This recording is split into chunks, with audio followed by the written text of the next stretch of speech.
Fala, minha galera do YouTube, fala, minha galera do Spotify, podcast do professor Alan Vinícius, podcast 100% focado em aumento de produtividade e em aumento de performance nos estudos para concursos públicos. Eu sou o prof. Alan Vinícius, Master Coach, especialista em produtividade estudantil e comportamento dos estudantes, podcast especialíssimo, porque a gente vai falar sobre algo que talvez esteja ali bloqueando na jornada estudantil. Mas antes de adentrarmos o episódio de hoje, é fundamental que, se você está no Spotify, já segue o podcast do Professor Alan, ativa as notificações e, de fato, clica nas 5 estrelas, assim você estará evidenciando o quanto o podcast tem impactado na sua jornada. Se você está no YouTube, já curte esse episódio, se inscreve no canal e ativa as notificações. Vamos que vamos, galera. E a pergunta do episódio de hoje, episódio 210, é: até quando você vai se culpar? Esta pergunta, ela tem uma profundidade, uma dimensão que talvez você não esteja conseguindo enxergar num primeiro momento, porque, em regra, isso está no campo do inconsciente. Quando nós pensamos na culpa, essa culpa, ela, em regra, vem de uma forma, como eu digo, sorrateira. Ela aparece de uma forma, de uma maneira camuflada, que vai dominando a sua mente e principalmente minando a sua coragem de efetivamente conseguir ir para o próximo nível. Basta eu lhe dizer, esse podcast está sendo efetivamente produzido num domingo do Dia das Mães. E por que esta produção ele vai chegar até você, a depender de onde você esteja, na segunda ou na terça, vai chegar para você ao longo da semana. E talvez você diga assim: não estudei naquele dia e eu estou sentindo culpa por não ter estudado, por ter ido me divertir. Mas pensa comigo, imagina você que é mãe, ou você que efetivamente dedicou um tempo para estar com a sua mãe, ou que você tenha dedicado um tempo para uma pessoa que efetivamente seja importante para você. Imagina você sentir culpa porque você não conseguiu estudar nesse dia tão especial. Se isso está acontecendo na sua mente, não só por conta do Dia das Mães, ou por qualquer outra circunstância, um momento em que você foi fazer uma consulta médica, um momento em que você ficou com tempo de qualidade com o seu filho, com a sua filha, ou seja, um momento que de repente não tenha possibilitado que você tenha executado os estudos como você gostaria de fazer. É exatamente aí que você precisa enxergar o porquê você se culpa pelo que você não tem controle. E quando eu digo isso, é exatamente duas situações que a gente precisa diferenciar. Existem pontos que estão no seu domínio. Efetivamente, definir um horário para estudar, isso está no seu domínio. Se você tem outras prioridades que são tão importantes quanto o estudo, como a sua saúde, como os relacionamentos, como os aspectos de natureza profissional, os aspectos de realização pessoal, são igualmente importantes. E para isso precisa existir uma divisão adequada do tempo. Isso está no seu controle. Mas quando você imagina assim, será que a prova do próximo concurso será uma prova difícil? Será o que o meu concorrente está mais preparado do que eu? Será que as outras pessoas estudam mais do que eu? Será que a pessoa X ou Y vai aprovar o tempo que eu estou demorando para alcançar a aprovação? São situações que se referem ao outro, são situações que estão fora do seu domínio, são situações que estão fora do seu controle.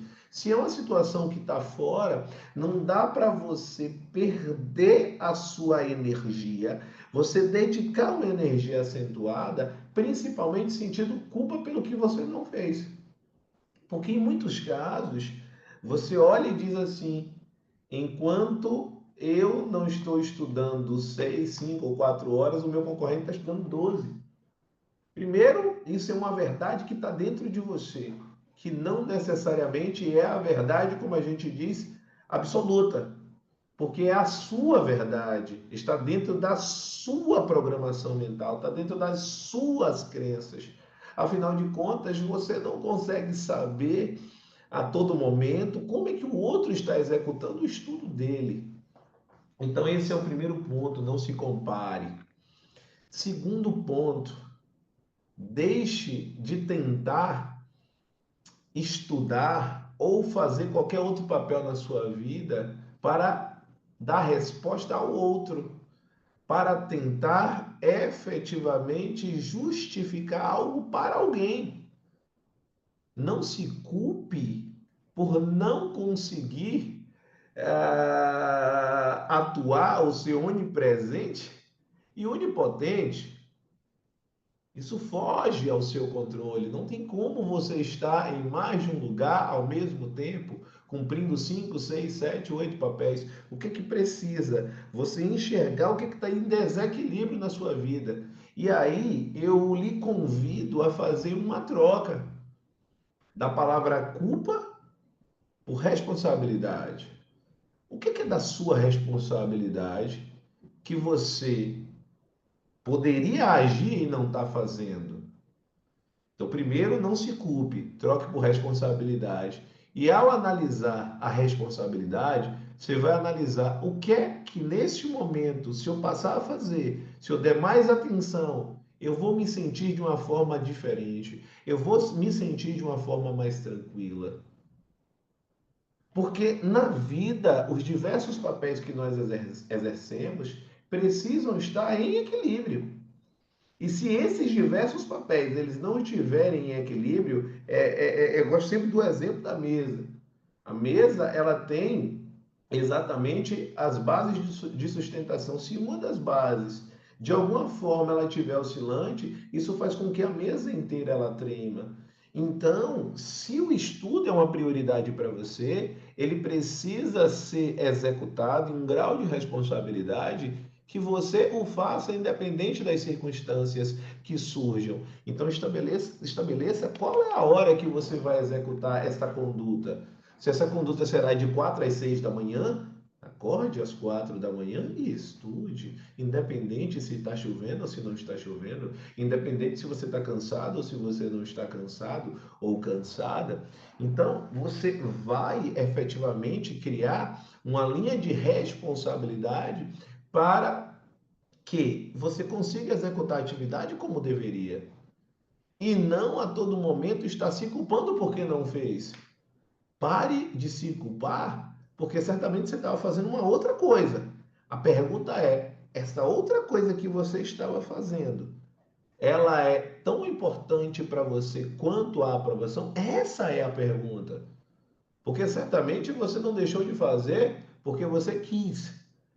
Certamente você queria fazer o processo estudantil se ele é uma prioridade para você. Se você tem o grau de responsabilidade que precisa ter com a sua vida, com a sua realização profissional, com a sua aprovação. Mas talvez você não esteja conseguindo, porque quando você olha para as atividades, você não está conseguindo entender os níveis de priorização que eles precisam ter. E é exatamente aí a pergunta: quanto esta culpa nos seus ombros pesa tanto que você não consegue progredir? Se você pudesse expulsar esse sentimento de você, como é que você se sentiria? Se você não tivesse este peso da culpa nos seus ombros, como é que você se sentiria? Como é que seria a sua jornada se ela fosse leve, sem esta culpa tão acentuada que você carrega? Como é que efetivamente seria a sua jornada se ela fosse preenchida com o orgulho que você tem de ser multitarefas, de executar os diversos papéis e buscar sempre fazer com excelência. Como é que você se sentiria se você pudesse se enxergar desta forma? Ao invés de estar numa posição de culpa, estar numa posição de realização. Como é que seria para você? Conta para mim aqui nos comentários, conta para mim no WhatsApp. Para de olhar para o que você não fez. Passa a olhar para o que você fez. E aí ninguém começa com os 100%. Comece a olhar para os 10% que você fará nessa semana. Comece a olhar para os 12 que você fará na semana que vem. Comece a olhar para os 15 que você fará na semana derradeira. Pare de olhar para os 90, para os 85, para os 80% que não são possíveis ainda. Faça a diferença na sua vida. Haja de uma forma que você se sinta livre, que você se sinta feliz com a forma pela qual você conduz os seus objetivos. Esse tipo de conteúdo ele não pode permanecer com você. Então clica no botão de compartilhar, compartilha com aquela pessoa que precisa te ouvir, ou seja, aquela pessoa que você lembrou, a pessoa que precisa ouvir este episódio, a pessoa que você lembrou quando efetivamente você ouviu os trechos do episódio 210. Combinado? Essa pessoa vai chegar até aqui e vai ver que você só podia encaminhar para uma pessoa e você encaminhou para ela. Imagina como essa pessoa vai se sentir. E você que está ouvindo, volta, agradece para a pessoa que ele encaminhou e encaminha para a próxima. Faça a diferença na vida das pessoas. Combinado? Fechado? Um grande abraço, estamos juntos e lembre-se, se você é esta pessoa que quer modificar a sua jornada, que quer transformar a sua vida, mas não sabe como, para que você vá para o próximo nível, na descrição deste episódio consta o meu Instagram, consta o meu WhatsApp. Manda mensagem, diz, professor, preciso ir para o próximo nível, preciso de ajuda, preciso de uma análise de perfil estudantil. Um grande abraço, estamos juntos e até o episódio de número 211. Valeu, grande abraço!